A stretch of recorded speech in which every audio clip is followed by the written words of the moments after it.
Boa tarde, professor. Boa tarde. Professor Luiz César Fleury de Oliveira.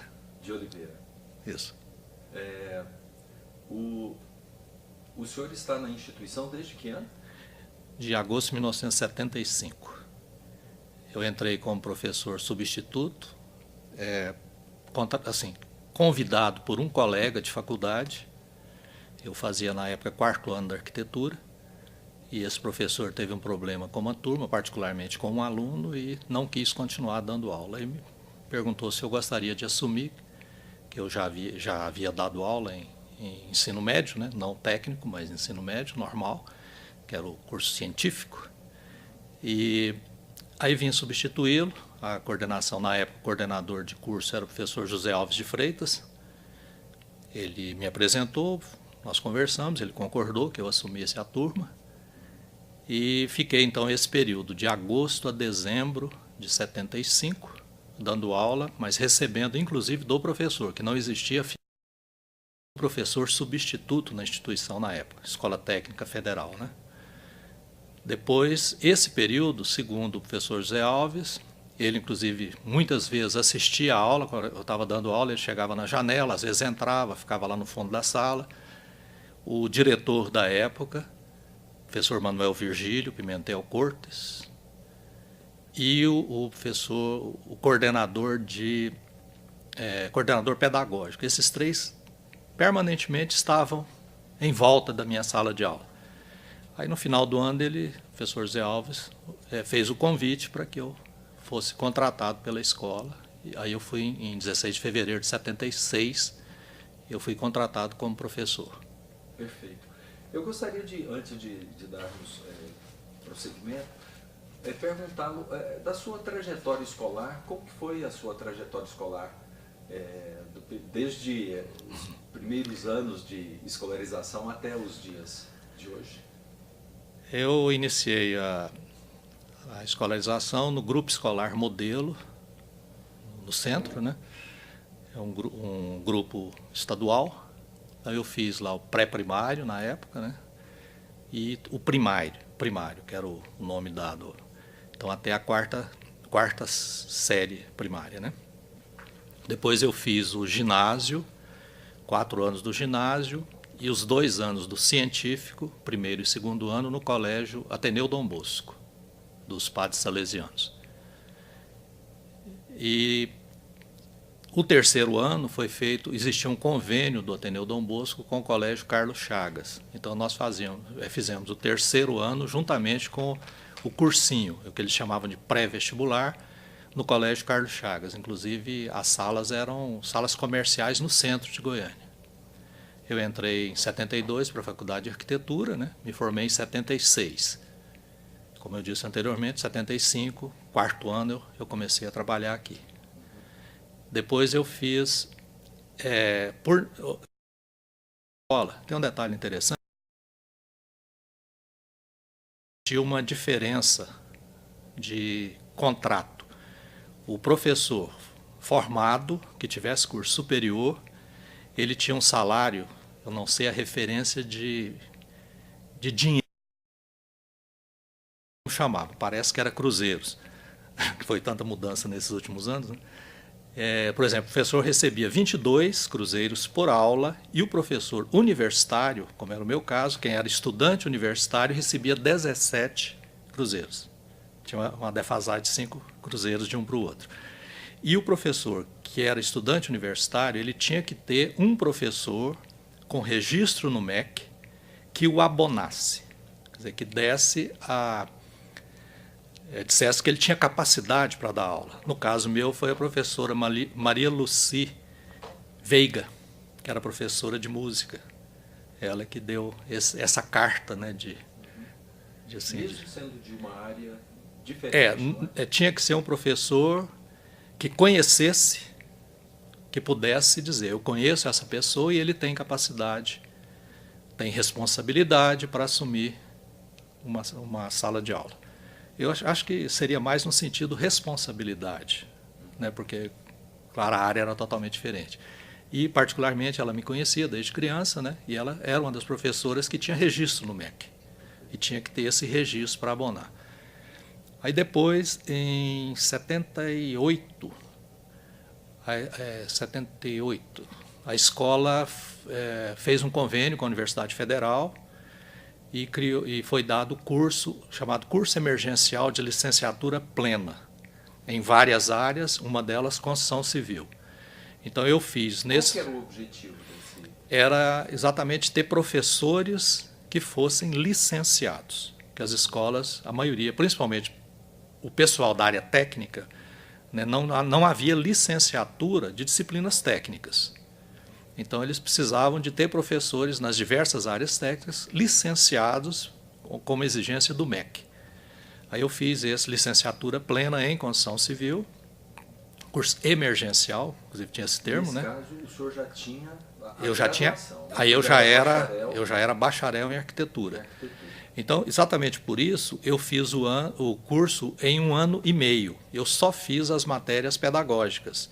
Todas as matérias técnicas foram absorvidas do curso de arquitetura, foram aproveitadas do curso de arquitetura, que tinha um módulo pedagógico e um módulo técnico.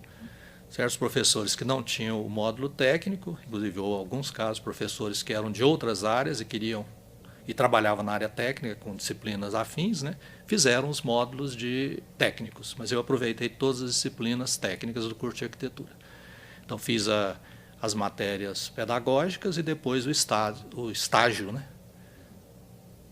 do pedagógico também. Aí em 78 eu me diplomei pela Universidade Federal como licenciado em construção civil, né? Depois eu fiquei um bom tempo parado, fiz vários cursos de especialização, cursos rápidos, né? Fiz um curso de especialização em desenho e depois fiquei entre essa diplomação na Universidade Federal, eu fiquei 23 anos parado, quer dizer, parado em termos, né?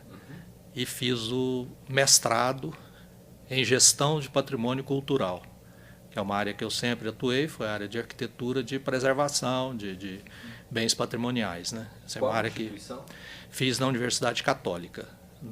Na época era no IGPA, Instituto Goiano de Pré-História e Antropologia.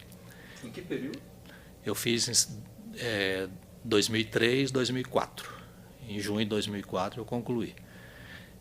Nesse curso, a ideia inicialmente era trabalhar com a parte patrimonial, restaurando, propondo um projeto de restauração, alguma coisa de um bem patrimonial, e acabou havendo uma inversão. E ao invés de propor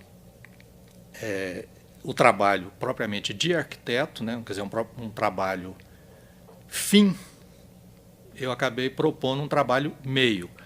Então foi nesse momento que se criou a ideia e foi feito o projeto, né, para que se criasse um UNED na cidade de Goiás, Unidade Descentralizada de Ensino, na cidade de Goiás. Nós tínhamos na época em Jataí. Então a proposta era que formasse então gestores de patrimônio. A gente não atuaria num patrimônio especificamente, mas formariam gestores de patrimônio. E a proposta inicial foi a área de construção civil com enfoque em preservação e restauro de bens imóveis, né? A área de meio ambiente, que na época, pouco antes, tinha sido criado o Parque Estadual da Serra Dourada, que particularmente até hoje não foi implantado, né? E também a área de turismo e hospitalidade, que na época era junto aqui na escola, né? Então, a área de turismo e a área de hotelaria, né? Para também incrementar a parte de turismo na região. Esse processo levou 7 anos, né? Em 2011 foi criado, saiu a criação do... Aí já o campus, né? Só que já dentro do Instituto Federal, não mais do Cefet, né? E com a caracterização de campus. Então hoje nós já temos funcionando o campus Cidade de Goiás, né? Só que inicialmente foram implantados o curso que é obrigatório em toda a rede federal, que é de informática e edificações. Certo? Esses dois foram implantados. E a ideia é de se fazer, inclusive lá, futuramente, um hotel-escola, onde se implantaria o curso de hotelaria. Então foram criados já os laboratórios, tudo, para a implantação do curso de hotelaria. Depois eu fiquei um período aí de 5 anos, né? Novamente fora da sala de aula como aluno, né? E entrei em 2009 no doutorado na PUC em Ciências da Religião, mas com enfoque dentro de Antropologia, que foi o mesmo enfoque do mestrado, né, dentro de Antropologia também. E eu fiz a parte de Arquitetura do Sagrado. Então eu analisei a parte de simbolismo presente nas igrejas. Fiz o levantamento de 96 igrejas em 2 estados, Minas e Pernambuco. Desse total foram analisadas na tese 9 igrejas. E sempre analisando o simbolismo. Então, todos os trabalhos que existem nessa área, eles enfocam arquitetura e arte enquanto arquitetura e arte. E eu enfoquei a arquitetura e arte enquanto apoio simbólico à experiência religiosa. Então eu fiz uma ponte entre ciência da religião e arquitetura. Então essa foi a ideia. A sua trajetória acadêmica, então, escolar, é uma trajetória que realmente se articula profundamente com a parte da arquitetura, né? E de certo modo dialoga com o próprio desenvolvimento da instituição, dos seus cursos, da sua atuação, não é? Aqui eu sempre trabalhei na área de desenho arquitetônico, né? Desenho de projetos sanitários, mas a parte vinculada à construção. E, de certa forma, eu acho que é um dado que é importante nas escolas técnicas, nos institutos federais, né? É essa ligação do professor com a atividade externa vinculada ao trabalho que ele está fazendo. Então, acho que isso é fundamental. Então, eu sempre trazia e trabalhei também sempre como autônomo, né? Com projetos e construção. E, dessa forma, eu sempre procurava articular o ensino, quer dizer, a minha vivência profissional com a vivência de sala de aula. Porque o aluno, muito raramente, ele te pergunta sobre o conteúdo da disciplina em si. Ele quer aquele conteúdo na sua vivência do dia a dia, né? Ele quer vincular o conteúdo que ele está aprendendo com a sua vida fora, né, da escola. De que forma ele pode ser feita essa ligação. Então, acho importante, foi importante porque a gente fez essa ligação. Inclusive, no caso específico do mestrado, a gente puxou, né, o mestrado para a implantação de uma unidade da própria escola. Agora, percebe-se também nessa sua trajetória, na trajetória do senhor, um diálogo também com múltiplas áreas, não é? Quer dizer, o senhor sai do bacharelado em arquitetura, depois o senhor realiza um curso de licenciatura, portanto, se aproximando, né, da educação. Posteriormente, no mestrado, o senhor já dialoga com a área de turismo e hospitalidade. No doutorado, me parece que já dialoga mais intensamente com a área da antropologia.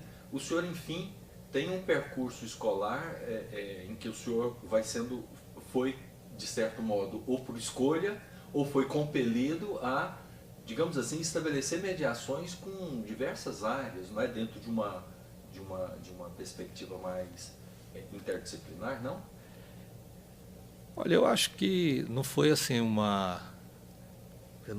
não foi um pulo de galho em galho, né? Foi uma questão, o interesse, por exemplo, pela questão patrimonial, esse interesse é bem antigo.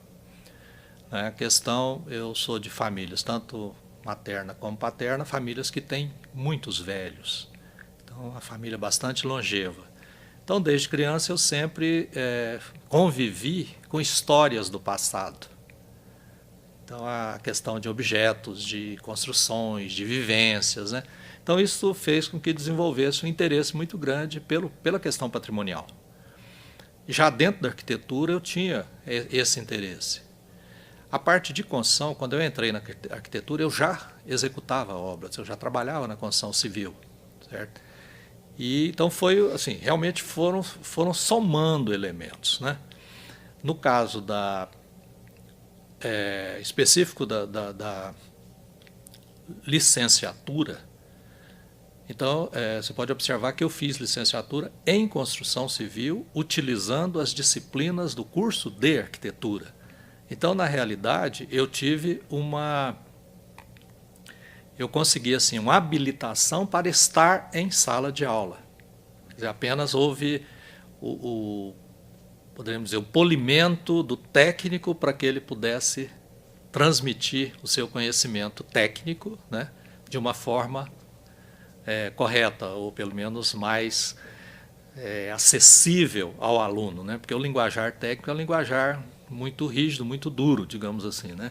Então foi uma forma assim, de vincular um pouco isso aí. Apesar de que na área específica de desenho, a área que eu sempre atuei, o trabalho nosso é mais individual. Ele é feito prancheta a prancheta, aluno a aluno. Muito raramente se dá uma aula teórica. Então a questão de técnicas de uso de giz e tal é um pouco utilizada, né? Quadro giz, etc.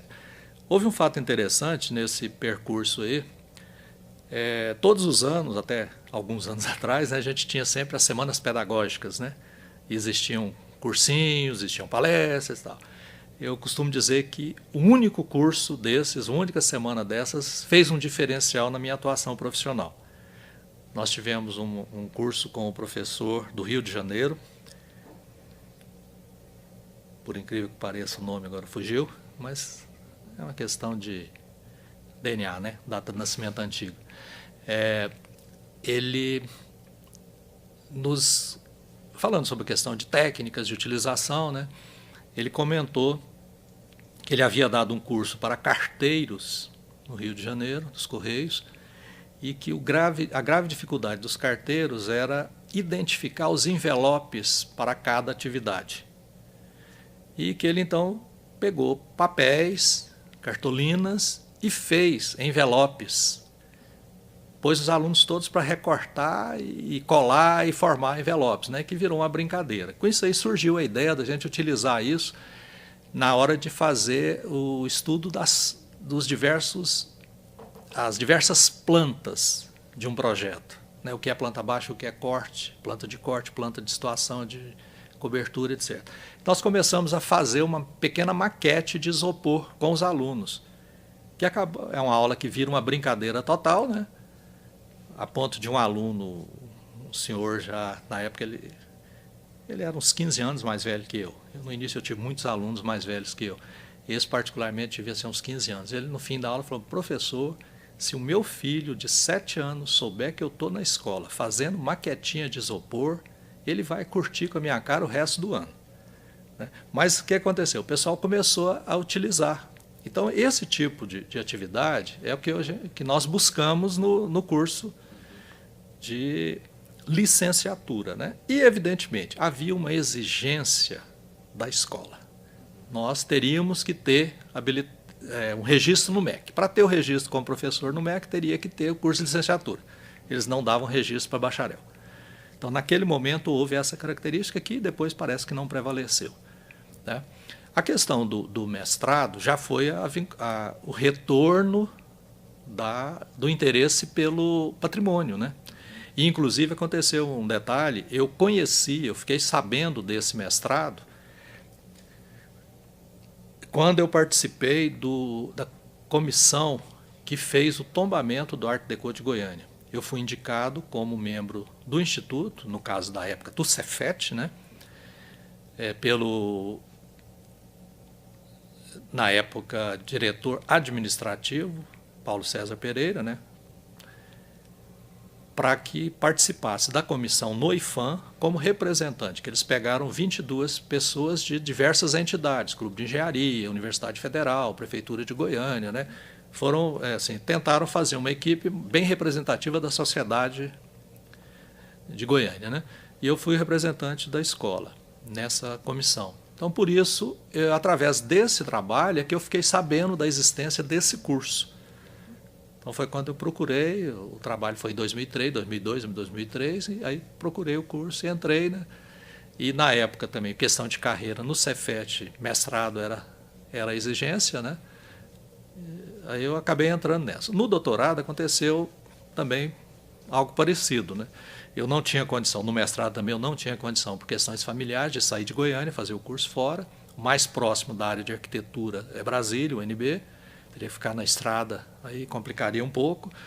Então, o curso de doutorado, como trabalhava com ciências da religião, aí eu tive lá e conversei particularmente com, hoje é a coordenadora do curso, do programa, e perguntei diretamente isso. Eu tenho como trabalhar com arquitetura dentro da ciência da religião, quer dizer, eu trabalhar com arquitetura do sagrado, então eu trazer o elemento patrimonial, trabalhar com o patrimônio, mas vinculando, ela falou, é interessante, eu acho que tem total condição e é interessante porque, inclusive, é um campo novo. Nós nunca tivemos um arquiteto aqui e isso pode até abrir uma possibilidade nova. Eu acho que é interessante, sim. Existem 3 linhas de pesquisa, né, que é a antropologia, dentro de antropologia, cultura e sistemas simbólicos, que é a área que eu trabalhei, dentro de literatura sagrada e movimentos sociais. Então, ele tem essas 3 linhas, né? Dentro de sociologia, antropologia e a parte de literatura sagrada. Então, ela falou, olha, dentro de antropologia, cultura e sistemas simbólicos. Isso aí você coloca dentro de cultura, né? E, no caso, você trabalharia com simbolismo. Então, eu acho que, na verdade, são elementos que se complementam. Se você pegasse o nome do mestrado isoladamente, o nome do doutorado isoladamente, parece que eles estão totalmente fora, né? Mas na hora que você pega, qual foi o tema do mestrado? Foi a criação de uma escola onde se formaria restauradores, né? Pessoas preocupadas com preservação e restauro de patrimônio.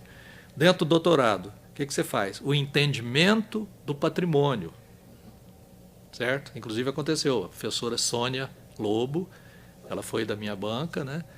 E um comentário que ela fez foi esse, falou, Luiz, quando eu entrar em uma igreja como turista, eu vou enxergá-la de uma forma totalmente diferente da que eu enxergava antes de conhecer o seu trabalho.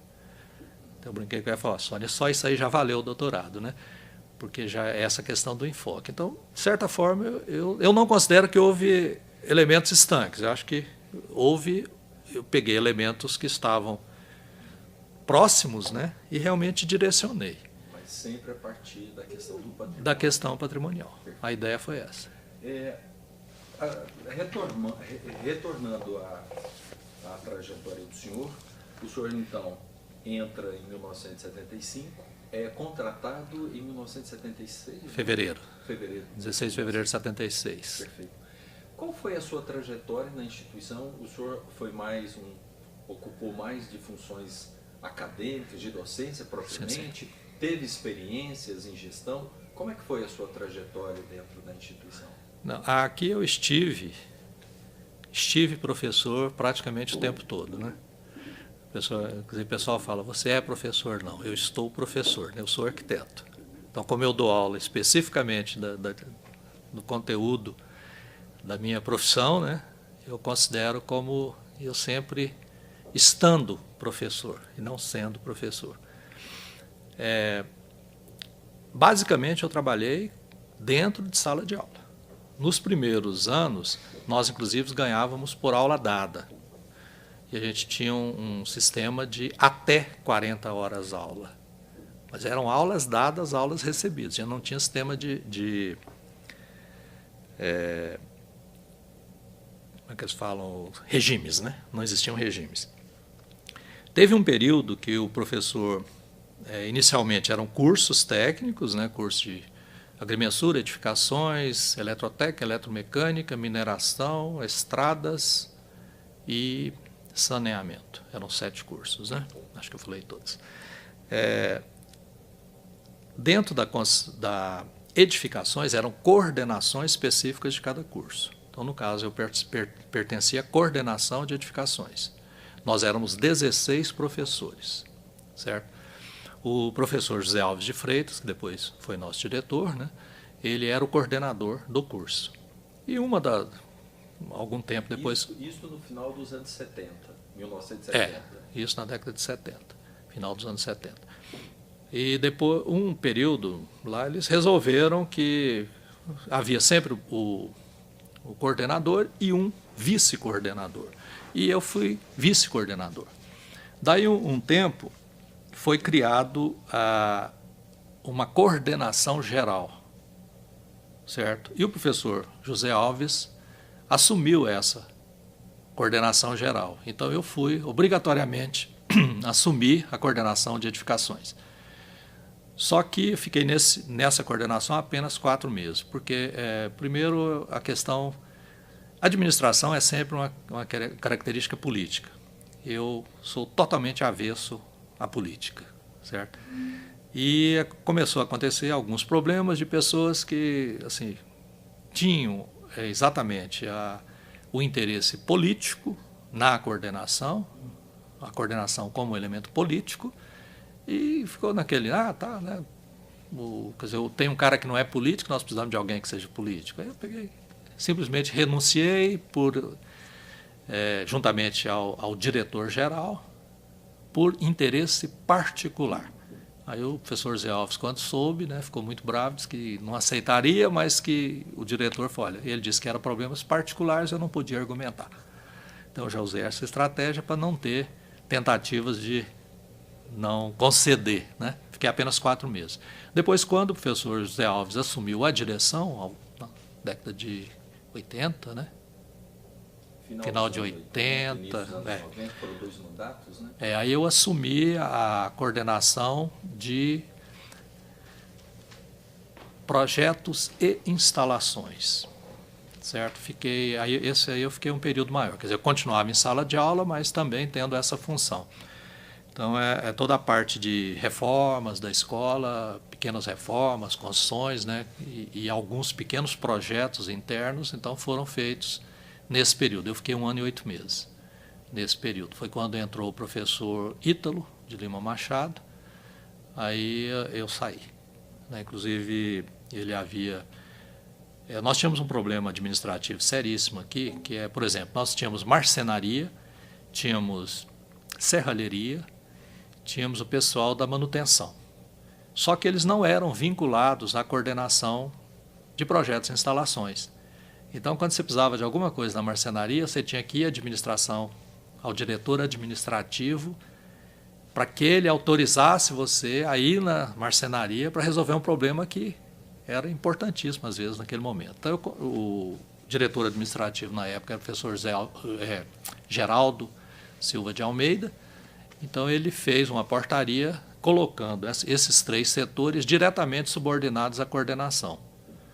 Então, eu não precisava da autorização dele. Eu precisava de um problema na serralheria, eu ia diretamente, o serralheiro me atendia. Então, com isso, a gente conseguiu organizar melhor, principalmente as pequenas obras na escola. Com o professor Ítalo assumindo, eles pediram que eu continuasse, foi o professor Alberto Boaventura, né, que assumiu a administração, e outras pessoas como fugiu. Eles então pediram que eu continuasse, né? Falaram, não, tá, até houve essa expressão, não, em time que está ganhando a gente não troca o treinador, né? E estava funcionando bem e tal. Aí o professor Ítalo, eu falei, não, eu quero conversar com o Ítalo. Aí ele veio, na hora que eu tive condição de conversar com ele, eu falei, olha, professor, eu preciso que a única exigência é essa. Quem é o arquiteto, quem é o coordenador, sou eu. Então, as coisas serão feitas segundo análise técnica, certo? Vai haver, evidentemente, a discussão, mas o que tem que ser feito tecnicamente quem define sou eu. Né?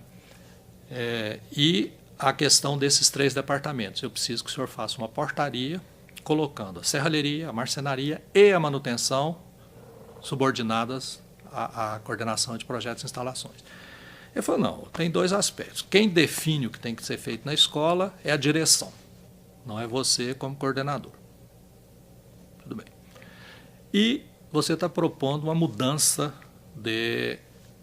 dentro do organograma da escola. Eu falei, não estou propondo uma mudança, estou propondo apenas que eles fiquem, durante o período que eu estiver na gestão desse departamento, que eles fiquem subordinados a mim, para eu não precisar de toda hora ir à direção pedir para que vocês cheguem lá e os autorizem a fazer algum trabalho para mim, dentro da coordenação que está necessitando.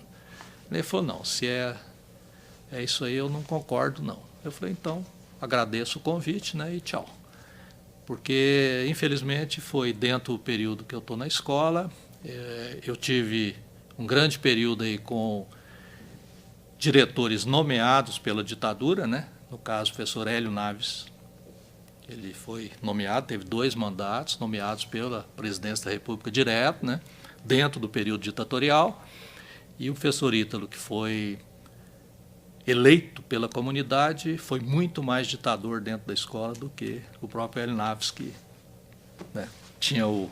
Então, essa questão da arquitetura, tinha que fazer o que ele queria, da forma que ele queria, e a gente conhecia o trabalho dele, né, já dentro da coordenação de saneamento, que eu trabalhava em saneamento também, né, na área de desenho, e ele foi coordenador nosso lá, já conhecia o trabalho, então eu falei, não, sem autonomia não dá para trabalhar, né? Aí deixei, foram 8 meses, depois disso eu nunca quis também candidatar, nunca aceitei. Nesse período final agora, depois do mestrado, aí com a criação das novas unidades, eu passei a participar dos projetos, né? Eu fiz o projeto para Uruaçu, Campus Novo de Uruaçu. Esse foi uma empresa que foi contratada pela prefeitura, que as prefeituras deveriam dar os projetos, né? E aí, por indicação, eles me chamaram para fazer o projeto de arquitetura, pela vivência da escola e tal e tal. Depois, a prefeitura de Tumbiara estava tendo problemas sérios com a execução do projeto, a Anápolis, Lusiânia, Formosa, né? Aí o Paulo César Pereira, agora reitor, né? Pro tempore, né? Mas ele era diretor administrativo, né? Na época. Ele preferiu... Não, acho que ele já era reitor, né? Já era reitor. Ele falou, olha, Luiz, vamos fazer um negócio. Já que está dando muito problema com as equipes das prefeituras, eles não têm realmente vivência e tal, e tal. Vamos fazer o seguinte, faz a adaptação do projeto de Uruaçu para Itumbiara. Aí eu fiz a adaptação, teve um arquiteto da prefeitura que participou de um pouco com os trabalhos. Aí depois foi contratado Vinícius, né, Carrião, e ele fez a adaptação do projeto também, a partir do projeto de Uruaçu, para Lusiânia, Formosa e Anápolis também, que estava dando problema. E particularmente o de Goiás, o campus de Goiás, o Paulo César, falou, olha, Luiz, já que você fez o projeto teórico, né, da implantação, eu acho que não tem nada mais justo do que você fazer o projeto de arquitetura também, certo? Aí foi me passado o projeto de arquitetura e foi feita uma troca por sala de aula, certo? 2/3 do meu trabalho de professor foram direcionados para o projeto de Goiás. Então houve uma troca de sala de aula pelo projeto, né? Para mim foi excelente, porque eu estava fazendo o doutorado, então diminuiu um pouco o trabalho em sala de aula, e para a escola foi bom porque saiu pelo menos da metade do preço do valor de mercado, né, se eles tivessem contratado esse serviço. Nessa sua passagem, nessa coordenação, e considerando a sua vivência de antes e de depois de ter tido essa experiência na coordenação, como que o senhor vê a questão do patrimônio dentro dessa instituição?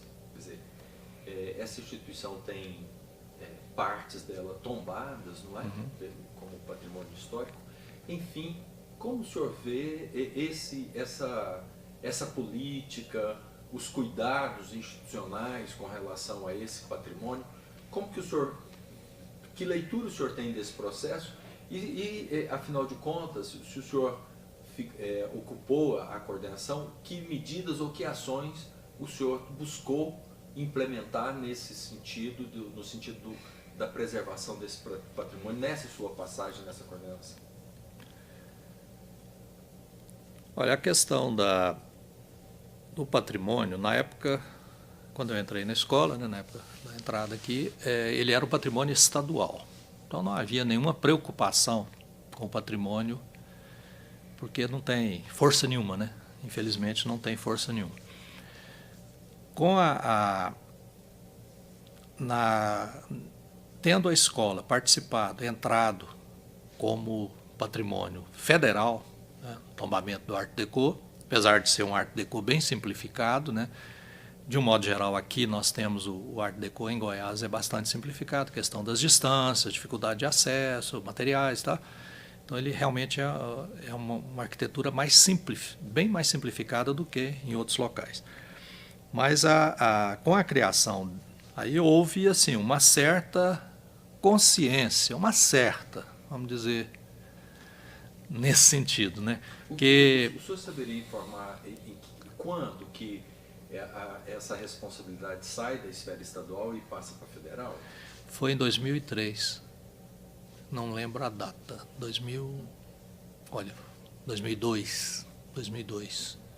Eu não me lembro a data exata, não. O trabalho durou 2 anos e 2002, ou começo de 2003, sinceramente, eu não tenho esse dado na cabeça, não. Mas nós, na época, fizemos... Você perguntou sobre a atuação aí na coordenação. Uma que houve... a gente procurou manter foi aqui, esse sobrado que tem na esquina da 75 a 62, né? 2 ou 6, sei lá. Faz confusão com as duas ruas. Esse sobrado, ele foi incorporado, ele foi interligado ao teatro. Que havia a ideia, na época foi transferido, foi o fruto de um projeto de setorização. Nós tentamos, na época, setorizar a escola. Porque nós tínhamos, por exemplo, a parte de banda, a banda ficava num canto da escola, a arte ficava no outro, assim, tudo totalmente separado os elementos. Nós tentamos setorizar, né, os laboratórios, as diversas atividades.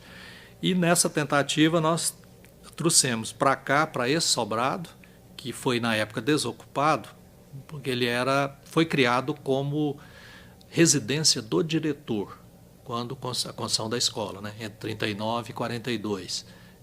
A escola tinha internato e o diretor morava aí. E no extremo oposto, ali ao lado do bombeiro, tinha a residência do zelador da escola. Quando eu entrei aqui, ainda morava lá o zelador e o diretor morava aqui. Certo? O zelador é José Milton da Silva, que aposentou-se há uns 2 anos atrás. E o diretor morava aqui. Quer dizer, no primeiro momento era o professor, quando eu entrei como substituto, era o professor Edivaldo Augusto von Valdô, né? E ele solteiro, morava na Rua 27, como mora até hoje, com os pais. Então ele cedeu o sobrado para o PIPMO, Programa Intensivo de Preparação de Mão de Obra. Em 76, o professor assumiu, né, o professor Manuel Virgílio, ou no segundo semestre de 75. Tenho a impressão que logo que eu entrei aqui houve a mudança. Ele então solicitou, o PIPMO, um programa também parece que acabou, não sei se foi nessa época, e ele passou a residir aí. O diretor seguinte foi o Hélio Naves, professor Hélio Naves, aí ele fez inclusive umas reformas, umas adaptações e continuou morando aí. E o Zé Milton lá no outro lado. Então, quando o professor Zé Alves assumiu, então houve essa ideia, foi quando eu estava na coordenação, né, de projetos, instalações, de transferir a parte de artes para o sobrado. Arte música, banda, coral, artes plásticas, né? E nós fizemos então um projeto de integração do sobrado com o prédio do teatro, né? Que na época era auditório. Uns anos depois, na época do tombamento, nós fizemos a restauração do pórtico. Esse pórtico aqui, é Rua 66 essa aqui, pórtico da Rua 66, certo? Ele baseado em fotos da época da inauguração da escola, inclusive, e usando as figuras que estavam presentes na foto, eu utilizei como escala as figuras, né? E reconstruí fiz o projeto de reconstrução das muretas, aquelas muretas curvas, certo? E foi tirado também, porque pouquíssimo tempo após a inauguração da escola, tem um dado interessante aí, que esse pórtico foi, assim, de certa forma, desprestigiado, digamos assim, né? Ele foi o marco da inauguração de Goiânia. Ele foi o pórtico alusivo à primeira exposição econômico-cultural de Goiânia. A Exposição de Goiânia, que eles chamavam. Certo? Que é de 1942. 42. 5 de julho de 42 foi o batismo cultural de Goiânia.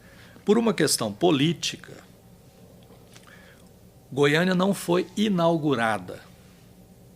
Goiânia recebeu batismo cultural, certo? Ela foi batizada culturalmente. Então, a cultura de Goiás iniciava em 5 de julho de 42. Tudo que existia antes de 5 de julho de 42 morria, certo? Cultura, tudo, morreu tudo. Goiânia iniciou agora. Então, é muito significativo essa palavra, né? Não houve uma inauguração da nova capital, houve o batismo cultural da nova capital, na nova cidade. Ditadura de Getúlio Vargas, Estado Novo. Estado Novo e tal. Então, esse pórtico, ele era um monumento de acesso, por uma questão também política, a maior festividade de inauguração de Goiânia, do batismo cultural, ocorreu aqui. Por quê? Era o maior território federal dentro de Goiânia. Era um território de 23 mil metros quadrados dentro de Goiânia. Então houve uma grande exposição com parque infantil, com, quer dizer, todas as atrações para o grande público e uma exposição montada no pavilhão 3, nas salas 300, né, que era uma oficina, onde se fez toda a documentação da criação da cidade, toda a documentação fotográfica da construção de Goiânia. Então foi feita uma grande exposição lá, certo? E esse pórtico era o acesso do grande público, ele não passava dentro da portaria da escola, ele passava pelo pórtico. Inaugurou, né? Terminou a festa, ele não tinha mais função, né? Só que ele tem 8,20 metros de altura, então eu acredito assim, era muito difícil demoli-lo. Então eles fizeram o muro passando por trás dele. Simplesmente o colocar dentro do pátio da escola e pronto. Na década de 70 foi criada uma guarita debaixo da laje dele, com acesso ao estacionamento. Então ali ficava o vigilante cuidando do estacionamento. Então nós propusemos isso, tirar, e o portão foi colocado no meio do pórtico. Ele tem gomos, se você observar, ele tem gomos. Esses gomos foram tampados e criou-se um pilar contínuo, reto, para poder colocar os portões. Então nós fizemos o trabalho, na realidade foi uma restauração, reconstrução, né? Foram tirados esses tijolos que preencheram os gomos, restaurados os gomos, reconstruídas as muretas. Eu não digo restauração total porque as muretas foram construídas com materiais modernos. Foram construídas com tijolo furado e não os tijolos da época, tá? Mas nós fizemos baseado toda a altura dela e tal na escala humana. E interessante que quando se cavou, né, começou a cavar, nós encontramos a fundação antiga e que coincidiu realmente com a proposta do projeto. Estética. A recuperação foi estética, mas ela foi tombada. Ela foi tombada também junto com o prédio. Então, esse prédio aqui, como o sobrado foi incorporado ao pavilhão 1 com o mesmo estilo, nós mantivemos o estilo das janelas no trecho que fez a ligação dos dois prédios, né? Então ela foi incorporado, foi feito o tombamento do pórtico, do pavilhão 1, do pavilhão 2, certo? O portal que dava acesso à exposição econômico-cultural de Goiânia, esse, na época da construção do segundo pavimento do pavilhão 3, ele foi destruído.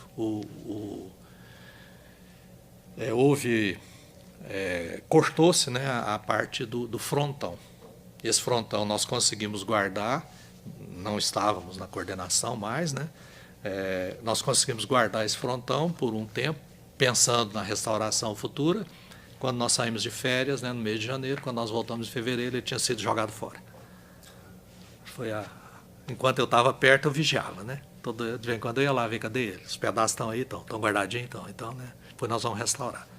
Depois foi feito um projeto junto ao Banco Real, baseado na lei de incentivo à cultura, né, para restaurá-la, mas eles chegaram à conclusão que que a ideia era tirar de lá e colocar no meio do pátio, porque onde ele está não tem como restaurar, porque agora tem uma laje em cima dele. Mas eles consideraram que seriam muitos elementos dentro do pátio ali que viraria uma confusão de épocas e estilos e tal, né? Então está ali esperando alguma possibilidade de tirá-lo de lá. Ele não foi tombado, tá? Porque ele foi destruído. Mas na sua avaliação, a instituição não tem cuidado, então, de maneira satisfatória com relação ao seu patrimônio? Eu contei essa história do pórtico para te responder isso aí e estava falhando. Durante a semana que coincidiu com a semana, né, do Batismo Cultural de Goiânia, os 60 anos do Batismo Cultural de Goiânia, certo? Foi quando foi feito esse pórtico, a restauração dele. As portarias foram fechadas e todo o fluxo da escola passou a ser pelo pórtico.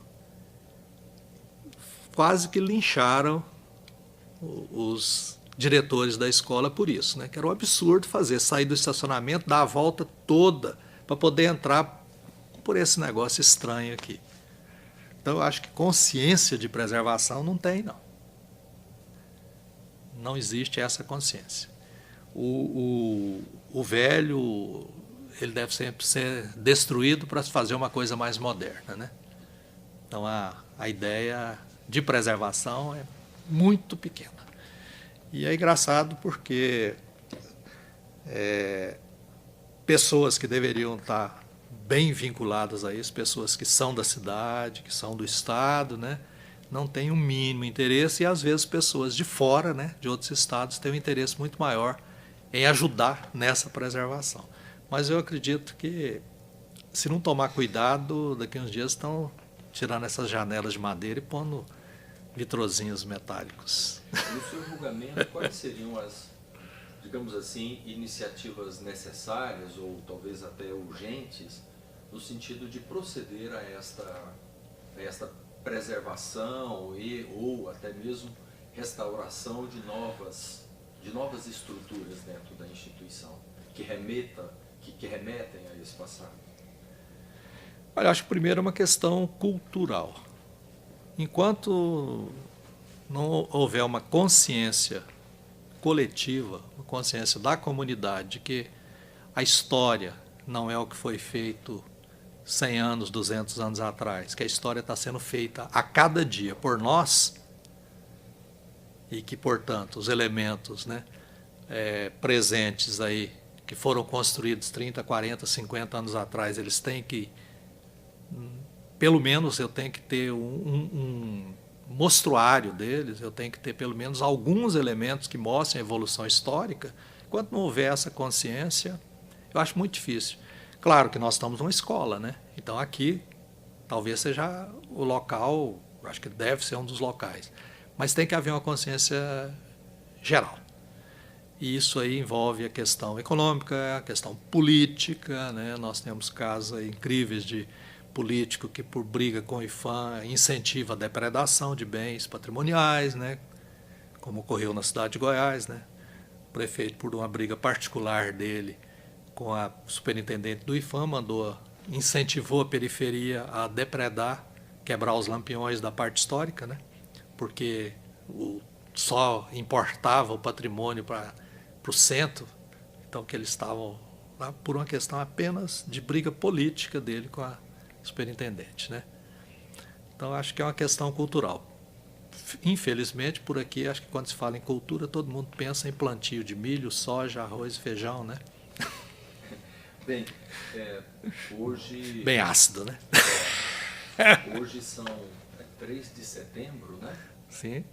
De 2013, portanto, estamos praticamente, o senhor completa praticamente, são 28 anos. 38. 38 anos e 6 meses, né? De instituição, aproximadamente. Não, 38. Né? Foi em agosto, né? Agosto, 38 anos. Eu gostaria de conduzir uma última questão, considerando esses 38 anos de trajetória na instituição, e se o senhor pudesse, digamos assim, exercer uma ação de imaginação, um exercício até utópico com relação ao futuro, o que o senhor almejaria de ver nessa instituição? Qual a imagem futura de instituição que o senhor alimenta e que poderia estar projetando ao longo desses 38 anos de vivência com essa instituição? Com relação a motivar esse interesse, né, por preservação, por cultura, por história, o fundamental seria, dentro dessa escola, eu acredito que seria às vezes até um retorno. Eu percebi nesses 38 anos aí de vivência na escola, quando nós entramos em 75, como eu disse anteriormente, nós éramos separados em coordenações, havia 16 professores na edificações, né? Nós éramos uma família. É interessante, a gente tinha uma característica muito familiar. A escola não era tão pequena, mas era uma escola pequena, né? Pelos moldes atuais, ela era pequena. E nós tínhamos uma relação... Por exemplo, o meu filho mais velho, o chá de berço dele foi organizado por uma turma de alunos. Certo? Eles organizaram, foram lá para casa, fizeram tudo, depois houve a festinha e depois eles limparam a casa, arrumaram a cozinha, arrumaram tudo. Então, assim, uma relação muito pessoal, né? E no caso essa turma, depois eles começaram a casar, nós começamos os professores a ser convidados para os casamentos, depois para a festinha dos filhos. Agora, recentemente, eu recebi convites já para casamento dos filhos desses alunos. Há pouco tempo mesmo teve o casamento de um filho e, recentemente, a aluna me ligou para dizer que já era avó. Então, essa relação era uma relação, assim, podemos dizer, primária, né? Havia uma identidade muito forte na escola técnica. Todo mundo queria ser escola técnica, os elementos da escola, tanto o ensino como o corpo docente, discente, funcionários administrativos, diretoria, era um todo. A gente tinha uma participação muito grande. Era um conjunto que trabalhava junto. Com a criação do Cefet, juntando o aspecto de imposição do governo federal e o acatamento dessa imposição pela diretoria da escola, houve um esvaziamento disso aí. Eu considero assim, a escola perdeu a sua identidade, certo? Um detalhe que era muito visível, ninguém dizia, eu trabalho no Cefet, eu estudo no Cefet. Quando dizia, eu trabalho no Cefet, dizia o Cefet, ex-escola técnica. Ou então dizia, eu trabalho na escola técnica, hoje é Cefet. Então, houve uma perda muito grande de identidade, houve uma ingerência política muito grande, certo? Nós, na construção civil, por exemplo, na edificações, né? Teve uma reunião com o diretor e nós falamos, olha, nós não temos condição de implantar um curso tecnológico agora, nós não temos que discutir melhor e tal. E ele simplesmente levantou da reunião e disse, isso numa segunda-feira, ele falou, quarta-feira eu estou indo para Brasília para levar os projetos dos novos cursos. Se o projeto desta coordenação não estiver em minhas mãos, essa coordenação fecha. Passar bem. Virou as costas e foi embora. Aí nós corremos o coordenador da época, o professor Paulo Francinetti Silva, não é isso? Ele, Silva Júnior, ele correu atrás dele e falou, não, professor, peraí. Entregou a minuta do projeto, falou, implante o curso, está aqui. E o curso foi implantado com a minuta. Tanto é que nós formamos a primeira turma, 4 anos depois, e ainda demorou a conseguir organizar o curso para fazer o reconhecimento. Tanto é que os cursos hoje já acabaram, né? E acabou com todos os cursos técnicos. Por uma questão política, só não acabou com o curso técnico de apoio à direção dele. Só um curso não acabou, que é o grupo que o apoiava na direção. Então houve assim, um total esvaziamento da identidade. Isso aí foi, assim, acho que fundamental. E isso reflete obrigatoriamente nos elementos da escola. Como eu disse, a questão do portal comemorativo da Exposição Econômica e Cultural de Goiânia, né? Ele foi simplesmente quebrado a parte superior, nós tentamos evitar e simplesmente foi ignorado. Aquilo lá não tinha, era apenas um portal velho, feito de madeira, porque ele é com madeira e tela rebocado, que é uma técnica que a gente chama de stuck, né? Ou tela déployée. A gente usa tela déployée. Então, não, o negócio aí não tem importância nenhuma, vai ficar a parte de baixo aí. Eu falei, não é a parte de baixo, é o conjunto, ele tinha inscrição, 1942 em cima e tal. Então, assim, houve um total desinteresse. Isso gerou o desinteresse também da própria comunidade. A gente não tinha o mínimo interesse. Todo mundo vinha para cá, assim, vinha porque tinha que vir, dava aula porque tinha que dar, sabia que o curso estava sendo mal dado, que os alunos não estavam interessados, que eles queriam apenas diploma e tal e tal. Com a criação do Instituto Federal, eu acho que houve uma retomada dessa identidade. Hoje a gente diz, eu sou professor do Instituto Federal, eu trabalho no Instituto Federal. E muito raramente alguém lembra que era o Cefet. E a gente relaciona o Instituto Federal com a escola técnica. Nós dizemos, a escola técnica hoje é uma universidade tecnológica. Então, o Instituto Federal foi uma evolução da escola técnica. Felizmente, não do Cefet. O Cefet, para mim, foi a pior época que existiu na escola. Certo? Foi o que complicou totalmente a vivência dessa escola. Com a criação do Instituto, eu volto a dizer, eu acredito que possa haver a retomada, com a retomada da identidade, a gente possa retomar, porque o que eu me sinto dono, eu tento preservar. Certo?